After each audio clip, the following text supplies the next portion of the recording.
Good afternoon. This is Eli Etatem with Transworld Business Advisors of Spartanburg, South Carolina. Driving home, getting ready to wrap up the day here. Just was thinking about some conversations recently that I've been having with buyers and sellers, and in particular with buyers. Whenever we're talking with people who are interested in buying a business, there are certain things that we look for that sort of signal for us a buyer who's really serious about buying something, and there are other markers, if you will, that tell us that someone may not be as serious. And I just want to talk about a couple of those. I'll say maybe, probably 3 or 4. We'll do 3 today. Red flags with a buyer that tell me I'm not so sure this person's a serious buyer. And I'll explain what they are and why I say that. But the first one is when a buyer objects to sharing any information about themselves insofar as what their intention is and their financial status, especially in a Main Street level business. If you're a private equity group and there's vetting that goes into all of that, we understand that. There's some legitimacy there. But if you're a Main Street level business buyer and you object to telling the broker how you plan to actually purchase the business, where the funding is coming from, you just say, well, it's private information, you don't need to know that. I do need to know that. I absolutely need to know that for a number of reasons.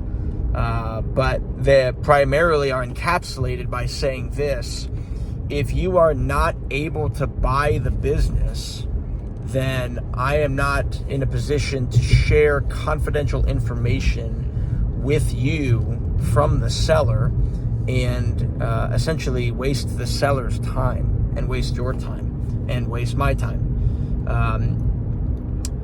So if somebody wants to not share their information for us to know, hey, is this a qualified person?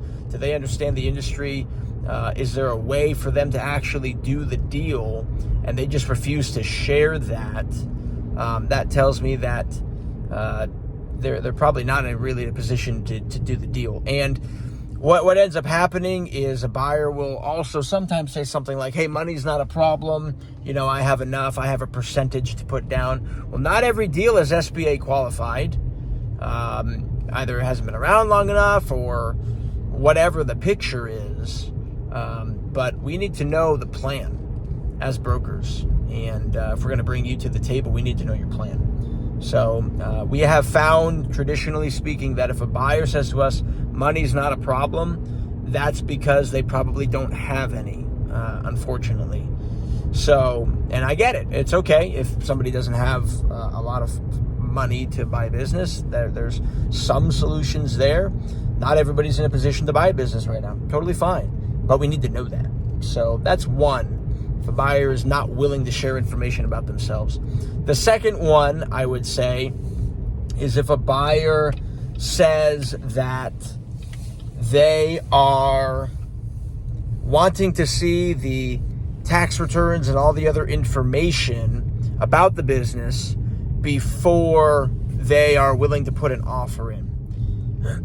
And you're probably thinking, well, why wouldn't they want to see all the information?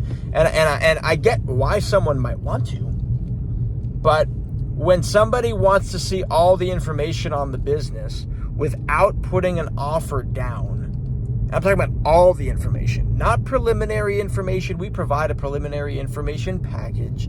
We want to typically take you on a tour of the business, meet the owner, see a recast of the financials for probably for the last year or maybe even 3 years. So you're going to see some of the numbers. That's all before an offer. But you want to see all the tax returns, balance sheets, profit and loss statements before there's any LOI even. Or any business sale offer and acceptance agreement in place. That's not going to happen. And when a buyer refuses to put something down, put some skin in the game by way of a deposit, or on a larger deal, at minimum puts an LOI in place, but wants to see all the information, that tells us this person probably doesn't know what they're doing, and we're not interested in moving the process forward at that point, more than likely. We understand that, you don't want to get burned. You don't want some, sleazy broker, stealing your money if you put a deposit down and running away. We get that. But we're Transworld business advisors. And the only reason I bring up our name is because there are 800 brokers in our network with 250 offices. We're the largest business brokerage in the world.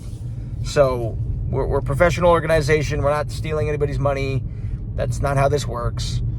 There are contingencies built into the offer paperwork.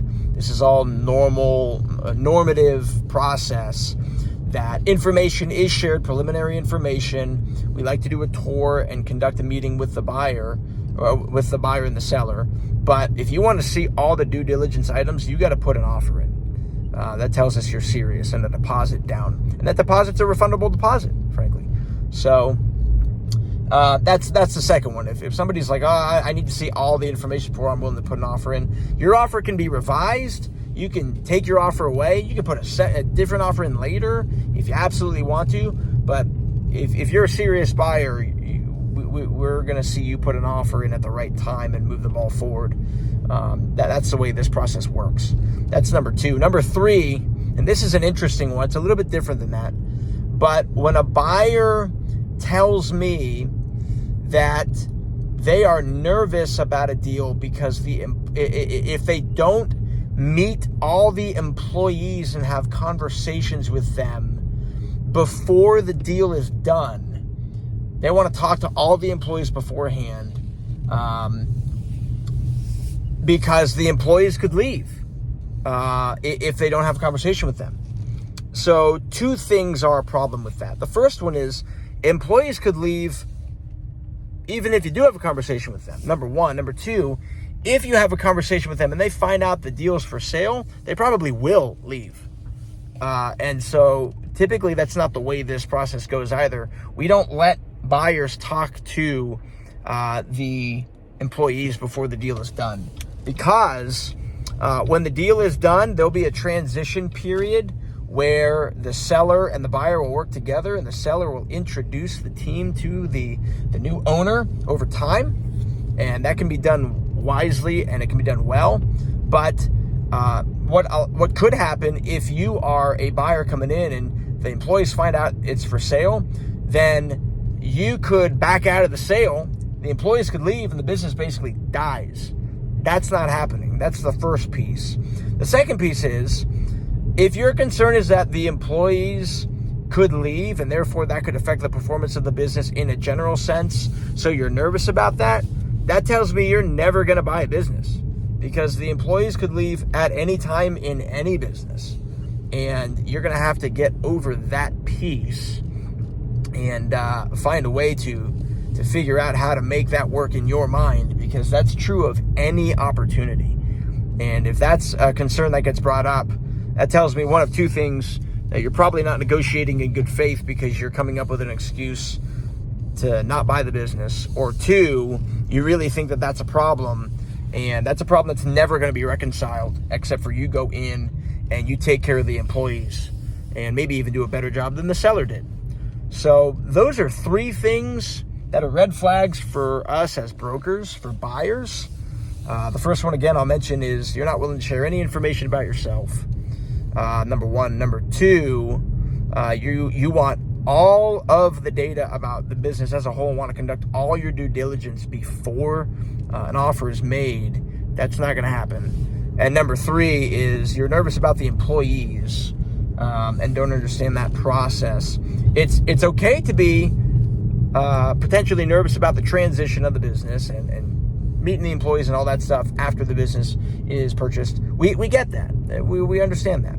But to have conversations with everybody on the team beforehand, or just be nervous in general but that the employees could leave, that's something that you're going to have to reconcile in your mind before you probably enter the market as a buyer, realistically. So I hope that's kind of helpful to think about from the perspective of brokers who have experience in this industry, and from the mindset of a seller too. You're coming into the opportunity. We're trying to give good buyers the opportunity to buy good businesses from good sellers. And hopefully we'll be able to work out a deal with you someday. So my name's Eli Tatum, Transworld Business Advisors in Spartanburg, South Carolina. My phone number is 864-527-5995. My email is etatem@tworld.com. Have a wonderful evening. Thanks.